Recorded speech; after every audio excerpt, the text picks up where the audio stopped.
اللہ کے نبی صلی اللہ تعالیٰ علیہ وسلم حضرت عمر رضی اللہ تعالیٰ جب حضور نبی پاک صلی اللہ علیہ وسلم کی بارگاہ میں چلے بیٹھے، اسلام قبول کیے، ایمان قبول کیا، اب تک جو مزاج تھا یہ مزاج اب تک کہاں تک کام کرا؟ اسلام کے خلاف، مسلمانوں کے خلاف، اللہ کے نبی حضرت محمد الرسول اللہ صلی اللہ تعالیٰ علیہ وسلم کے خلاف تھا۔ لیکن اسلام لانے کے بعد، ایمان لانے کے بعد یہ وہ بھی وقت آیا، حضرت عمر نے فرمایا یا رسول اللہ صلی اللہ تعالیٰ علیہ وسلم، کیا ہمارا دین اصل نہیں ہے؟ کیا آپ کی رسالت حق نہیں ہے؟ آپ حکم فرمائے، آپ ارشاد فرمائے، میں ان کا سر قلم کر دوں، ان کا قلعہ قما کر دوں۔ اللہ کے نبی علیہ السلام نے فرمایا ایسا نہیں ہے، وقت اور مصلحت کے بھی کچھ تقاضے ہوتے ہیں۔ حضرت عمر کو شانت کیا، لیکن جو مزاج گرم تھا وہ گرم تھا، ہے، رہے گا۔ مزاج کی تبدیلی نہیں ہو سکتی، لیکن مزاج کو ٹرن کیا جا سکتا ہے، مزاج کو پھیرا جا سکتا ہے۔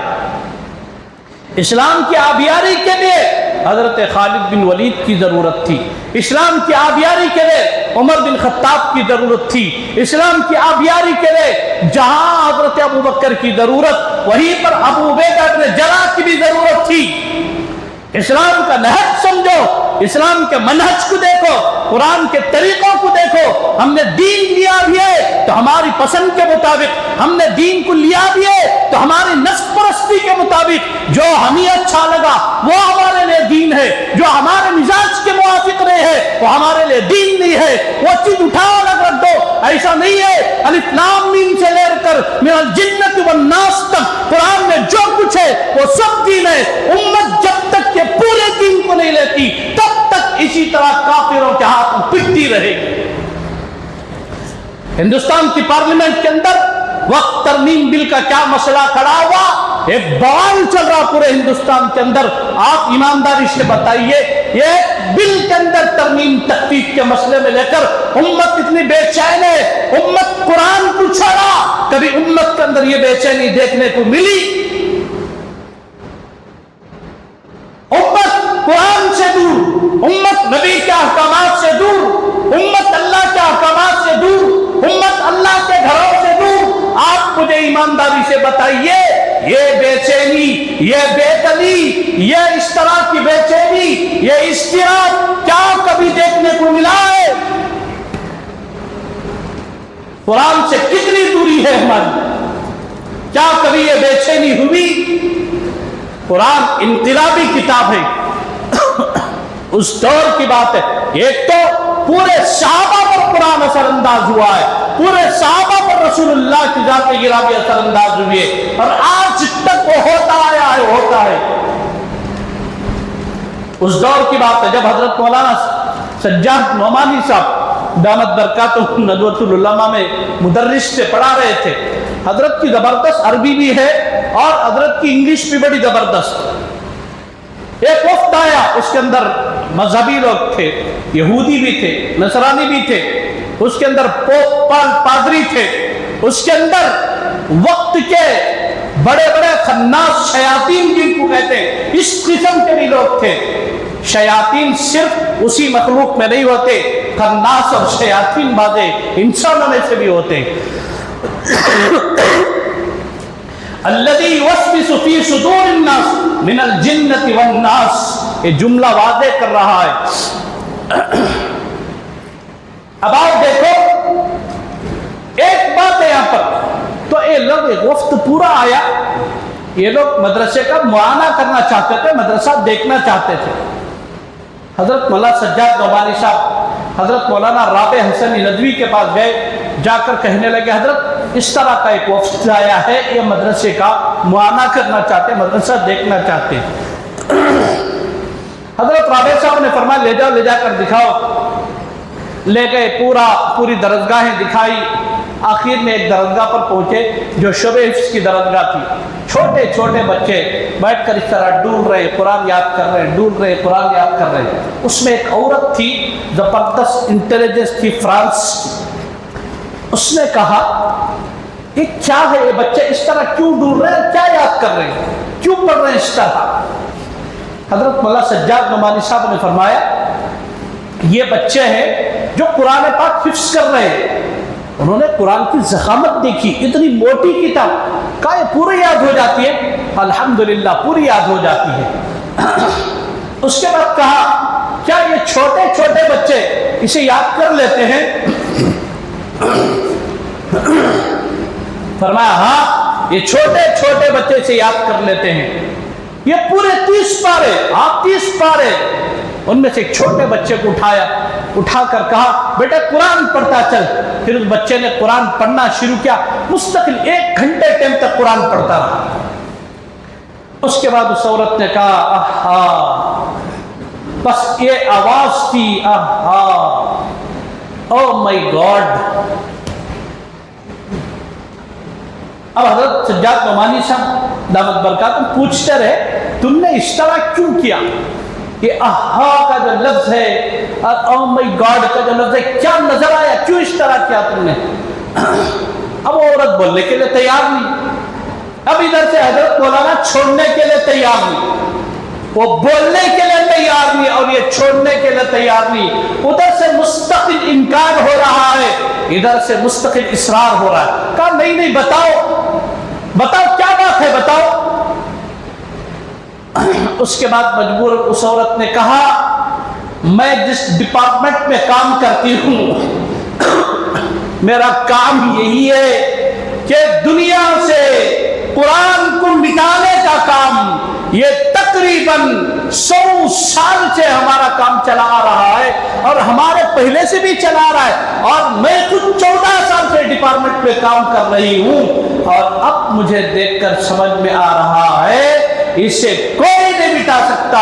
ہم نے سوچا تھا مشنوں سے اس کی چھپائی ہو رہی ہے، لیکن نہیں، یہ تو چھوٹے چھوٹے بچوں کے دل میں دماغ میں اتار دیا جا رہا ہے، اب اسے کون مٹا سکتا ہے؟ اس نے کہا اللہ کی عزت و جلالت کی قسم اسے دنیا رہے جب تک کوئی نہیں مٹا سکتا۔ یہ معجزہ ہے قرآن کا۔ مدارس اسلامیہ جہاں پر بچے حفظ قرآن کرتے ہیں، اس کی عظمت اللہ کرے پوری امت کو سمجھ میں آ جائے، اللہ کرے سمجھ میں آ جائے۔ جس وقت مدارس بند ہو جائیں گے، مسلمانوں خلافت عثمانیہ جب اس کا زوال ہوا، اگر کوئی تم میں سے پڑھا لکھا ہے میری طرف سے کھلا چیلنج ہے، جاؤ کتابوں کا مطالعہ کر لو، 100 سال تک، اور جہاں 800 سال تک جس کے میناروں سے اللہ اکبر کی آوازیں گونجتی رہی، اس کے مسلح پر حفاظ قرآن کھڑے، وہاں جید علماء تیار ہوئے۔ جب انقلاب آیا عیسائیوں کا، 150 سال تک مسجد کے میناروں سے اذانیں بند، مسجد کے دروازوں کے تالے لگے رہتے۔ آئے کوئی تم میں سے اٹھاؤ قرآن کی تاریخ پڑھو، پتا چلے گا کہ حفاظ قرآن ختم، مسلمانوں کو اپنے یقین اور ایمان کا پتہ نہیں چلا۔ پوری دنیا اسلام وہاں کی عیسائیت میں کنورٹ ہو چکی تھی۔ پھر اس کے بعد انقلاب آیا ہے، اور جب انقلاب آیا ہے اللہ کی عزت و جلالت کی قسم اسی قرآن پاک کے ذریعے سے پھر انقلاب آیا ترکی کی سرزمین پر۔ وقت نہیں ہے ورنہ میں اس کی پوری تاریخ بتا دیتا آپ کو۔ قرآن کریم کو معمولی کتاب نہ سمجھے، خوش نصیب ہے انسان اللہ جس کی گود میں حافظ قرآن دے دے، خوش نصیب ہے وہ انسان اللہ جس کی گود میں عالم دے، قرآن کو سمجھنے اور سمجھانے والا پیدا کر دے۔ حضرت ابراہیم علیہ السلام نے دعا فرمائی ربنا وبعث فیہم رسولا منہم یتلو علیہم آیاتک۔ پیغمبر علیہ السلام کو دنیا کے اندر جو بھیجا گا، پہلا مقصد یہ کہ پیغمبر رسول اللہ قرآن کی جو انقلابی تاثیر ہے ان کے دلوں تک پہنچاؤ۔ آپ کو ہضم ہوتی ہے نہیں مجھے نہیں معلوم، اگر کسی کو ہضم نہیں ہوتی ہے آ کر الگ پوچھو، میں بتاتا ہوں۔ اس وقت پوری دنیا کفر مسلمانوں پر سحر جادو کرنے کے پیچھے لگی ہوئی ہے۔ آج مسلمانوں کے دلوں سے ایمان کو کنورٹ کر کے کفر کی طرف لانے کی کوششیں کی جا رہی ہیں، ہر طرح سے کوشش ہو رہی ہے، میدانی سطح پر کوشش ہو رہی ہے، روحانی سطح پر کوشش ہو رہی ہے۔ ایک طرف جنات کے بڑے بڑے طبقے لگے ہوئے ہیں مسلمانوں کو بہکانے کے لیے، اسلام سے ایمان سے خارج کرنے کے لیے، دلوں سے ایمان کی حرارت کو اڑانے اور مٹانے کے لیے، تو جہاں ایک طرف بڑے بڑے پنڈت پجاری تپس اور یوگا میں لگ کر مسلمانوں کے دلوں پر کفر کی چھاپ چھوڑنے کے لیے محنتیں کر رہی ہے، آج ہمارا مسلمان فجر کی نماز چھوڑ کر اللہ کے گھر میں آ کر سر جھکانے کے لیے تیار نہیں۔ مسلمانوں وہ دن دور نہیں، اگر تم اپنے ایمان کی حفاظت چاہتے ہو تو فجر کی نماز کو مساجد سے آباد کرو، بھر دو، اس لیے کہ یہ وقت ہے ان کی محنتوں کی کاٹ کا وقت ہے، اور اسی وقت ہم مردوں کی طرح سوئے پڑے رہتے ہیں۔ مساجد آباد کرو، مساجد کو بھرو، اور لاکھ کوششیں کر لیں، میرے رب کے کلام کے اندر وہ تاثیر ہے، وہ طاقت ہے، اللہ تبارک و تعالیٰ نے اس کے اندر اس کا پورا انقلاب رکھا ہے، اس کا پورا کھولنے رکھا ہے، ان کی طاقتوں کو مسخ کرنے کی طاقت اللہ تبارک و تعالیٰ نے قرآن کریم کے اندر رکھا ہے۔ سورہ فلق اور سورہ ناس، قل اعوذ برب الفلق یہ ایک سورہ، قل اعوذ برب الناس ایک سورہ۔ پتہ ہے آپ کو اس کے اندر کتنی بڑی طاقت ہے؟ معلوم ہے؟ اللہ کرے طاقت سمجھ میں آ جائے، اللہ کرے امت کو ان سورتوں کی قوت سمجھ میں آ جائے۔ مسلمانوں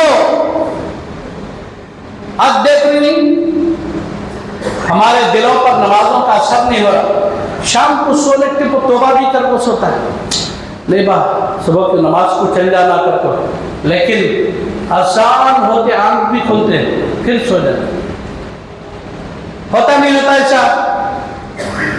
اذان ہوتے آنکھیں کھلتی جانا پھر بستر پر سو جاتا ہے۔ ایک تو نفس کی شرارت، دوسرا شیطان کی شرارت، تیسرا خناسوں کی خناسیت کارگر ہو رہی ہے۔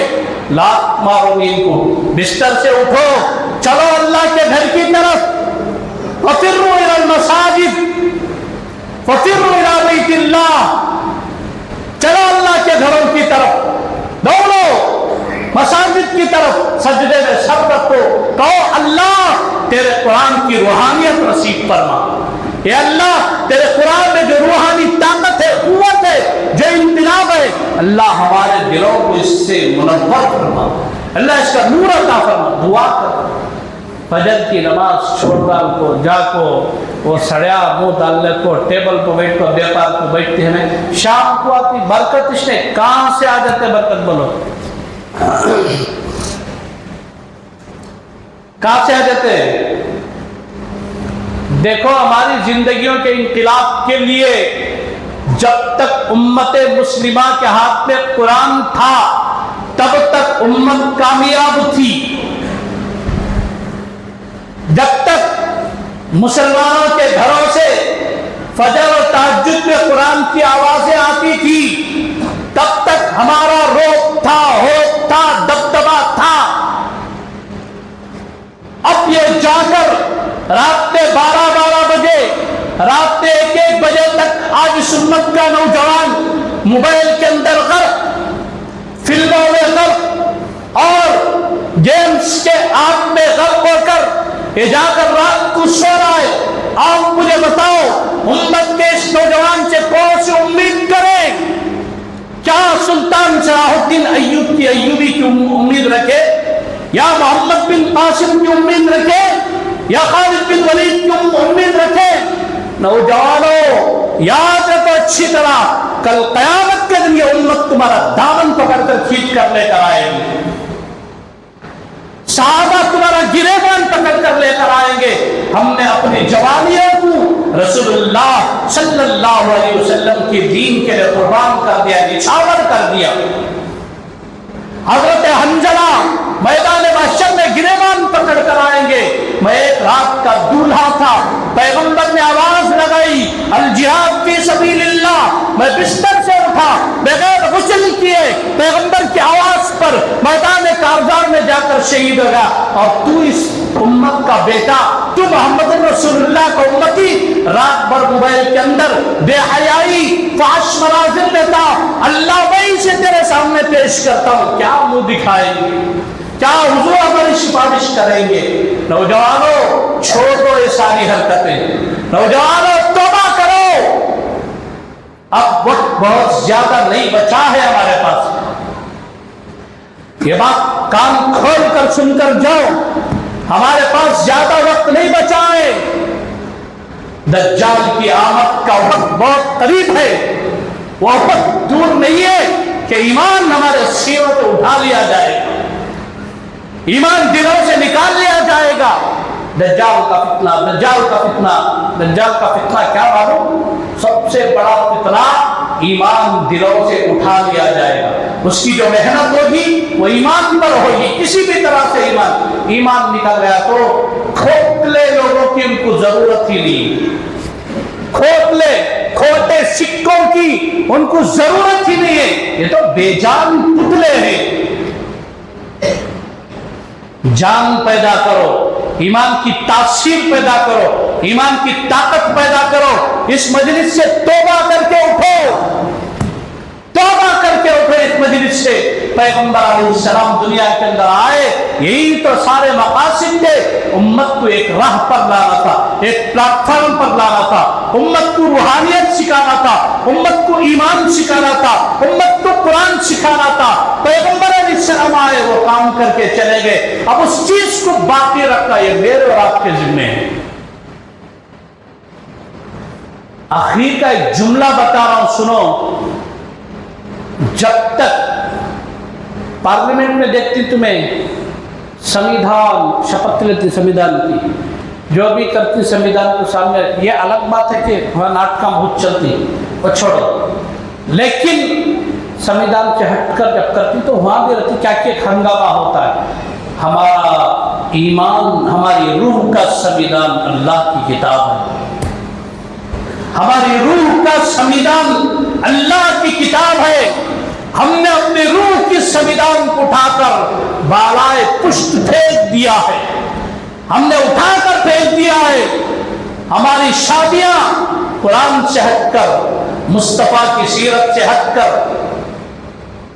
ہماری موت پٹی کے مناظر قرآن سے ہٹ کر، مصطفیٰ کریم صلی اللہ علیہ وسلم کی سیرت سے ہٹ کر، مسلمانوں پھر بھی اپنے آپ کو ہم پکے مسلمان، پکے مسلمان، اللہ کرے بنا دے اللہ پکا مسلمان، لیکن اب جو حالات آ رہے، جو نظر آ رہا ہے، اس طرح کھوٹے سکوں سے کام نہیں چلے گا۔ ایمانی طاقت پیدا کرو، اپنے دلوں کو ایمان کے نور سے منور کرو، اور اپنی بہن بیٹیوں کی حفاظت کرو۔ کافر بھیڑیے درندوں کے ہاتھوں اپنے بہن بیٹیوں کی حفاظت کرو، یہ ذمہ داری تمہاری اور ہماری۔ نہیں کرو گے، کمانا بہت بڑی چیز، پیٹ بھرنا بہت بڑی چیز، پھر اللہ کی بارگاہ میں رسوائی کے لیے تیار ہو، اور کوئی کسی کا پرسان حال نہیں ہے۔ یوم یفر المرء من اخیہ وامہ وابیہ وصاحبتہ وبنیہ۔ قرآن سامنے رکھو، قرآن رہبری کرتا ہے سنت کی۔ اللہ سے دعا فرماوے، اللہ مجھے اور آپ کو، اللہ پوری امت مسلمہ کو اس کے قرآن پر عمل پیرا ہونے کی توفیق عطا فرمائے۔ اللہ پاک قرآن کے حقائق، قرآن کے معارف، اس کے لطائف، اس کے معنی، اس کی روحانیت اللہ ہمیں سمجھا دے۔ آمین۔ وآخر دعوانا ان الحمد للہ۔